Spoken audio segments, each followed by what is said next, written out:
आहाहाहा! कडकडत्या उन्हामध्ये असा डब्बा उघडताच आपल्याला डब्बाभर थंडगार क्रीमी टेक्स्चरचं आईस्क्रीम मिळालं तर आणि तेही अगदी स्वस्तात. कुठलाच जास्त क्रीम किंवा एखादं काही महागडं याच्यामध्ये आपण कुठलं प्रोडक्ट घातलेलं नाही आहे. कुठली आपण याच्यामध्ये दूध पावडर वापरलेली नाही आहे. फुल फॅट क्रीम वापरलेलं नाही आहे. काहीच नाही. अगदी सिंपल पद्धतीने फक्त 2 बाजारातली इन्ग्रेडियंट यामध्ये घालायचे. त्याच्या 2 पावडर्स आहेत, त्या जर तुम्ही याच्यामध्ये घातल्या तर तुमची आईस्क्रीमसुद्धा अशीच क्रीमी टेक्स्चरची अगदी सहजतेने अर्ध्या लिटर दुधापासून 1.5 लिटर आईस्क्रीम सहजतेने बनेल.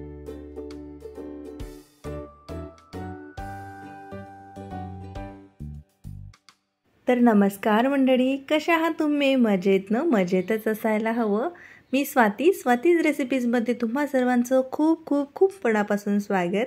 तर चला आईस्क्रीम बेस बनवायला सुरुवात करूया. तिथे बघा आपण घेतलेलं आहे अर्धा लिटर दूध हे आपण पॅकेटवालं वापरलेलं आहे. कुठलंही घेऊ शकता, गाईचं, म्हशीचं.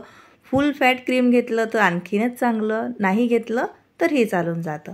आता जे मी म्हटलं 2 बाजारातील पावडर्स, तर ते आहे GMS पावडर, कुठल्याही कंपनीचं घेऊ शकता तुम्ही, आणि एक असतं CMC पावडर.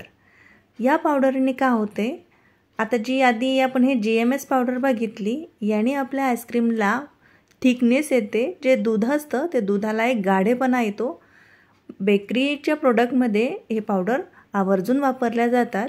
तुम्ही बाजारातून आईस्क्रीम आणता त्यामध्ये तर हे अवश्य घातलेलं असतात, कारण अगदी कमी दुधामध्ये जास्तीत जास्त आईस्क्रीम बनवण्याचं काम याच्यापासून होतं. हे CMC पावडर आहे, याने आईस्क्रीमचं व्हॅल्यूम वाढतं, म्हणजे ते जास्त क्वांटिटीमध्ये होतं. नुसतं अर्धा लिटर दूध घेतलं तरी त्याला वाढवण्याचं काम हे CMC पावडर करतं. आणि हे अगदी सहजतेने कुठल्याही किराणा दुकानामध्ये किंवा मग DMartमध्ये, एखाद्या मॉलमध्ये तर हे आरामात मिळतं. 1.5 चमचा वापरायचा असतो आपल्याला GMS पावडर आणि पाऊण चमचा वापरायचा असतो CMC पावडर. खूप स्वस्त मिळतात. तर आपण जे आधी दूध उकडायला ठेवलं होतं आणि मी आधी व्हिडिओमध्ये दाखवलं, थोडंसं दूध आपण साईडला सुद्धा काढून ठेवलं. दुधाला छान उकळी आली की त्याच्यामध्ये आपण घातली 1 वाटी साखर. तर इथे बघा, साखर तुम्ही कमी जास्त करू शकता. आईस्क्रीममध्ये तर तुम्हाला थोडासा जास्त गोड फ्लेवर आवडत असेल तर तुम्ही साखर वाढवू शकता. आता ह्या पावडर्स आपण इथे या दुधामध्ये मिक्स करून घेऊयात. सुरुवातीला GMS पावडर घालायची. इथे बघा, जो चमचा असतो ना, त्या चमच्यानेच मी तुम्हाला सांगते, कारण सर्वांच्याकडे मेजरिंग कप नसतात आणि हे आईस्क्रीम एवढे सोप्या पद्धतीने आपण बनवणार आहे की सहजतेने कोणीही ही आईस्क्रीम बनवू शकेल. अगदी तुम्ही पहिल्यांदा जीवनात आईस्क्रीम बनवाल तरीसुद्धा परफेक्टच बनेल. 1.5 चमचा आपल्याला GMS पावडर घ्यायची आहे. तर बघू शकता 1.5 चमचा आपण इथे हे पावडर घेऊयात. आणि आता घ्यायची आपल्याला इथे CMC पावडर, तर ती आपल्याला पाऊण चमचा घ्यायची आहे. आता तुम्हाला जर हा बेस कस्टर्ड फ्लेवरचा बनवायचा असेल तर तुम्ही याच्यामध्येच कस्टर्ड पावडरसुद्धा घालू शकता. आपण प्लेन व्हॅनिला बेस बनवत आहे. असा बेस जर तुम्ही एकदा बनवला तर मग यामध्ये तुम्ही कुठलेही फ्लेवर किंवा इसेन्स ॲड करून वेगवेगळ्या आईस्क्रीम बनवू शकता. दोन्ही पावडर व्यवस्थित या दुधामध्ये मिक्स करून घ्यायच्या. हे थंड दूध आहे. जेव्हा दूध तापायला ठेवतो आपण त्यावेळेस थोडंसं थंड दूध काढून घ्यायचं आणि त्यामध्ये ह्या दोन्ही पावडरच्या मिक्स करायच्या. व्यवस्थित मिक्स करायच्या, नाहीतर लम्स होऊ शकतात. परफेक्ट. लाईटचा थोडासा प्रॉब्लेम येत आहे, त्यामुळे थोडंसं जास्तच कधी लाईट येत आहे, कधी कमी जास्त होत आहे. त्यासाठी मी तुम्हा सर्वांची मनापासून माफी मागते. थोडं समजून घ्या.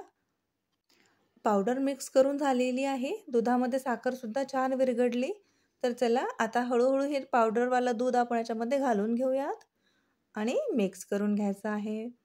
इकडे बघायचं, हे आईस्क्रीम बनवताना आपल्याला जास्त वेळ हे दूध घोटत बसायची गरज नाही आहे. अगदी 5-10 मिनटं आत सुरुवातीला दूध घोटायचं आणि नंतर मग ह्या पावडर मिक्स करायच्या आणि पावडर मिक्स केल्यानंतर 5 ते 10 मिनटंच परत दूध थोडंसं शिजवून घ्यायचं, म्हणजेच घोटून घ्यायचं. अगदीच याला कमी करणे किंवा आपण जसं दुधापासून सरळ आईस्क्रीम बनवतो ना, तेव्हा दूध आटून तेवढं याला आटवायची गरज नाही. बघू शकता 10 मिनटं झालेली आहे. दूध थोडंसं दाटसर व्हायला लागलं. तर आता आपण गॅस बंद केला आहे आणि ते थंडगार झाल्यानंतर फ्रीजरमध्ये आपल्याला 7 ते 8 तास किंवा पूर्ण रात्र ठेवायचं आहे. बघू शकता दुसऱ्या दिवशी सकाळी मी तुम्हाला दाखवते. याच्यामध्ये तुम्हाला आईस क्रिस्टल जमा झालेले दिसत असतील. तर आपण हे बीटरच्या साहाय्याने बीट करून घेऊयात. गंज छोटा पडला होता म्हणून मी मोठ्या गंजामध्ये याला घालून घेतलं. कारण हे खूप जास्त फुलतं. तुम्ही बघू शकता. आपला छोटासा स्टीलचा गंज होता. आता हा जो गंज घेतलाय मी हा मोठा घेतलाय तरीसुद्धा हा भरत आलेला आहे. याला सरळ 10 मिनिटं आपल्याला बीट करायचं आहे. व्हॅनिला एसेन्सचे काही आपण याच्यामध्ये ड्रॉप्स घातलेले आहेत. तुमच्याकडे केवडा एसेन्स असेल तर तो घालू शकता. कुठलाही एसेन्स तुम्हाला आवडत असेल त्याचं. परफेक्ट. बघू शकता आईस्क्रीम छान असं आपलं हे बेस जो आहे तो गाढा होत आहे. आता या स्टेजला आपण थोडीशी क्रीम घालून घेतली. होती घरात म्हणून. विकतची वगैरे क्रीम घालायची असेल तर तुम्ही या स्टेजला ती घालू शकता किंवा मग घरची खूप सारी क्रीमसुद्धा घालू शकता. आईस्क्रीम बघा तुम्ही तिपटीने फुललेली आहे.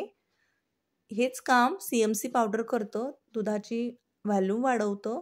बघू शकता 10 मिनिटं मी जवळ याला बीट करून घेतलेला आहे. परफेक्ट. मस्तच गाढं झालेलं आहे.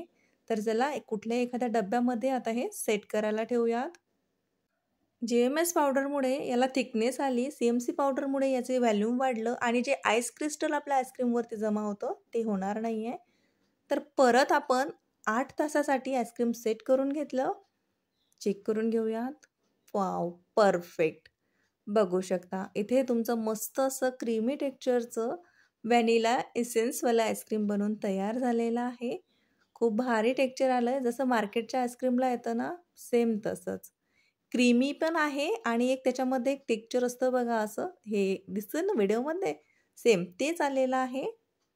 मस्तच. आता हा झाला आपला बेस तयार. तुम्ही असाच खाऊ शकता. खूप भारी लागतो. आईस्क्रीम तर उन्हाळ्यामध्ये कसंही खायला आवडतं सर्वांनाच. आता तुम्ही याच्यामध्ये आणखी चिकू घालू शकता किंवा मग आंबा घालू शकता. पिकलेला आंबा त्याचं आईस्क्रीम हे बनवू शकता. याला थोडंसं बीट करायचं, त्याच्यामध्ये त्याची प्युरी घालायची, परत याला सेट करायला ठेवायचं. म्हणजे तुमचं कुठल्याही फ्लेवरचं आईस्क्रीम बनवून तयार होतं. आहे ना सोपं? तर आवडलं तर लाईक करा. सोबत त्या चॅनलला सुद्धा सबस्क्राईब करा.